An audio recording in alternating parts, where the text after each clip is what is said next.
My order to the Department of Transportation, or DOTR, is really very simple. Full speed ahead.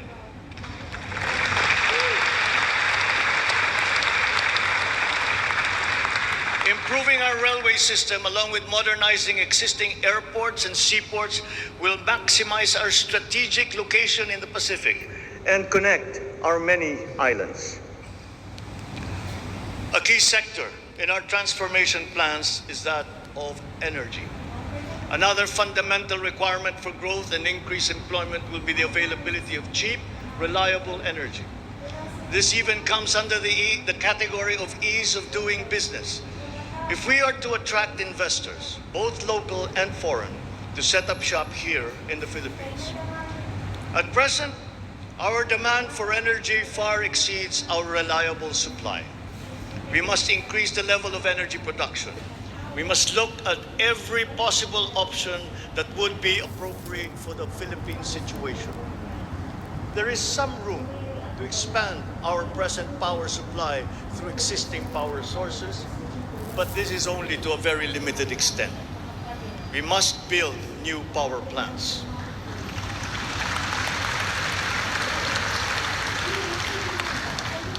We must take advantage of all the best technology that is now available, especially in the areas of renewable energy.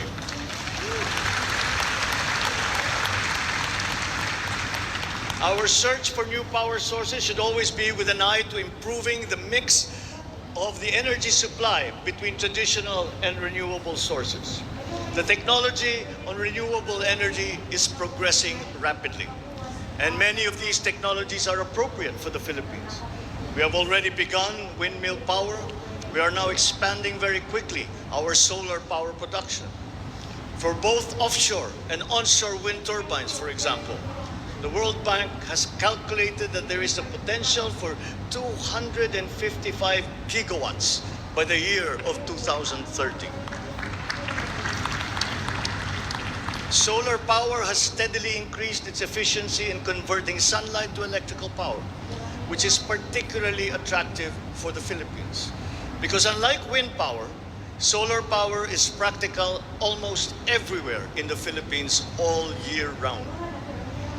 In the move to lowering our carbon footprint caused by energy production, our advancement to renewables will have a lead time. In the interim, natural gas will hold the key. We will provide investment incentives by clarifying the uncertain policy in upstream gas, particularly in the area close to Malampayang. This requires clarification of the processes and review of service contracts policy. I believe that it is time also to re-examine our strategy towards building nuclear power plants in the Philippines.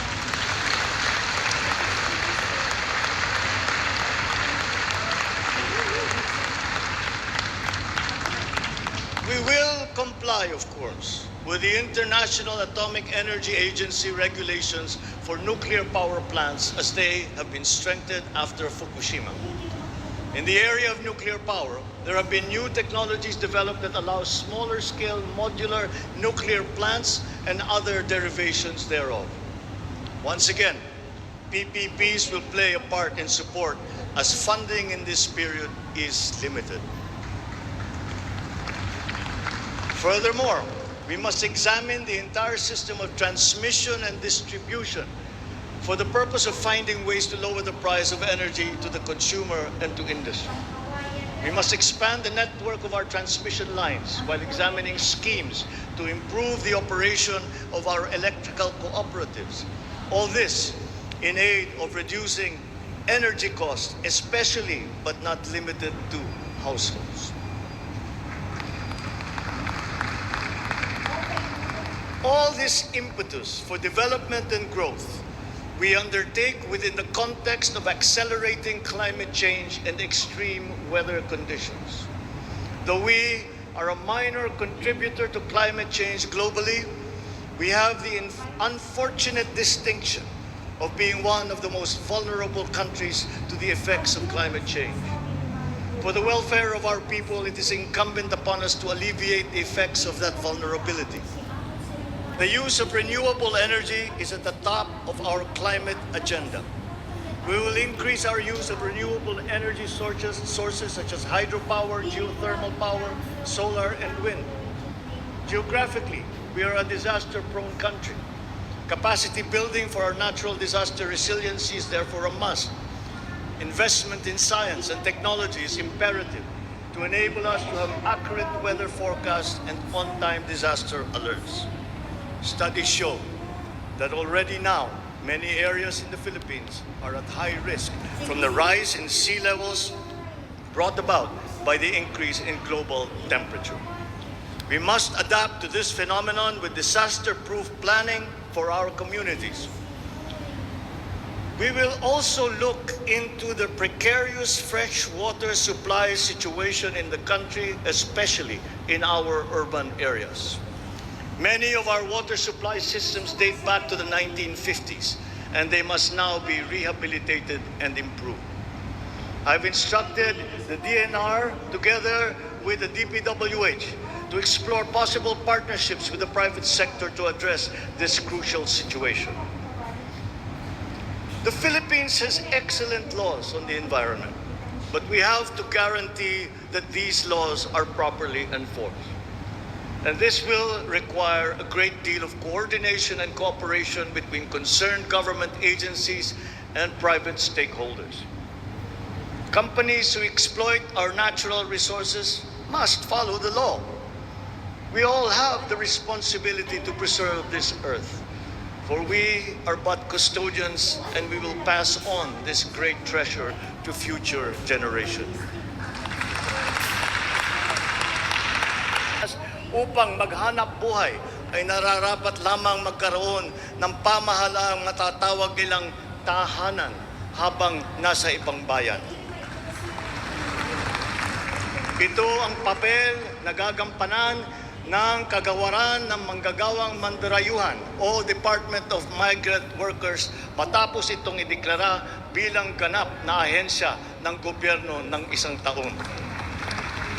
Ang kagawarang ito ang magsisilbing kanlungan ng ating mga kababayan sa gitna ng mundong walang kasiguruhan at mahigpit na kompetisyon. Ito ang maglalatag sa kanila ng mga oportunidad. Titiyak na ang kanilang mga hanap buhay ay tugma sa kanilang mga kasanayan. Maninigurong akma ang sahod at maayos ang kalagayan sa kanilang mga kumpanya at mga ngalaga sa kanilang mga pamilya habang sila ay nasa malayo. Gagawin natin ito sa pamamagitan ng pag-aalis ng red tape sa sistema ng pagsusulong ng digital empowerment. We shall automate the verification of contracts and issue secure overseas employment certifications that you can keep on your smartphone. I call on the Department of Migrant Workers and the DICT to make this a top priority.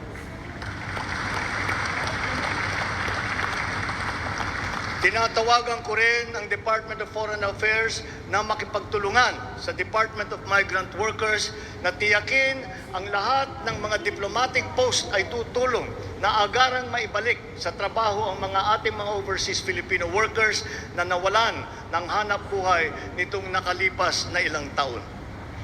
Mula sa 3 buwan ay gagawin na lang nating 3 linggo para sa isang dayuhang employer na iproseso ang mga papeles ng Pilipinas ng Pilipinong nais nitong kunin bilang empleyado. Aatasan din natin ang kagawaran ng gawing simple ang komplikadong handbook ng mga tuntunin at regulasyon para sa mga OFW. Nang sa gayon ay maging malwan ang mga transaksyon may kinalaman sa kanilang pangingibang bansa. Mula sa handbook na may 240 seksyon ay gagawin nating pamphlet na lamang na hindi hihigit sa 100 pahina. Mahirap na nga ang buhay.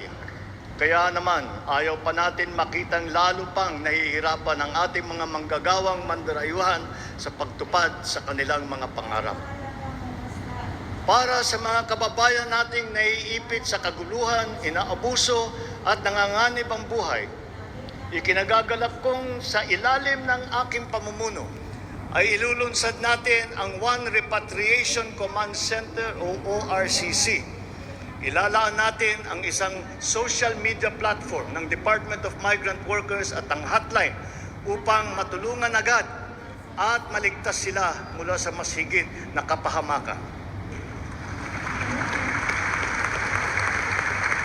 Noon, nangungutang pa ang isang ina ng bawat OFW upang sumakay ng barko para pumunta sa Maynila at mangatok sa iba't ibang ahensya para mapauwi ang anak na inaapi. Ngayon, kami na ang tatawag sa mga magulang ng OFW para sabihin sa kanila ang petsa kung kailan nila mayayakap at makakapiling ang kanilang mga anak.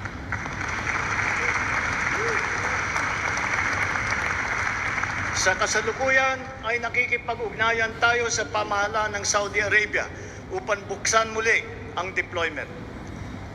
Kaya natin at gagawin natin ang makipagnegosasyon na mabigyan ang ating mga kababayan doon ng tamang pasahod at mapangalagaan ang kanilang karapatan at kapakanan. Muli natin patitibayin ang respeto at pagkakaibigan ng ating dalawang bansa tulad ng namamagitan sa ating ama sa kanilang hari. Sa mga susunod na buwan ay magtutungo si Secretary Susan Ople sa Saudi Arabia upang tiyakin na may sapat na puwersang magsisiguro na mabubuksan muli ang empleo sa bansa at para maisulong ang ating kampanya laban sa human trafficking.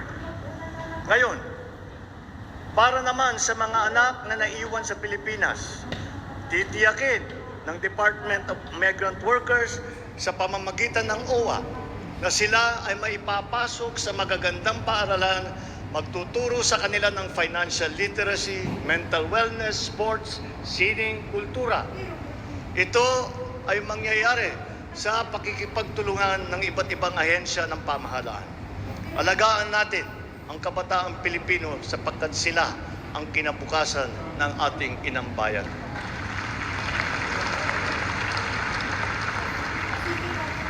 Sa ating mga kababayan na nasa ibang bansa, you deserve a home in government, not only for the money that you send home, but you are not cold tools of the economy.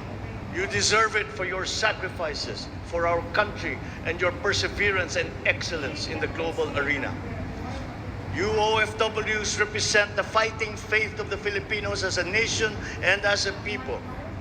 Let us transform your overseas journey into inspirational stories for all time. Thanks to you, our dear legislators, and of course to the man every OFW now refers to as their tatay, President Rodrigo Duterte. You passed the law that created this new home for our OFWs.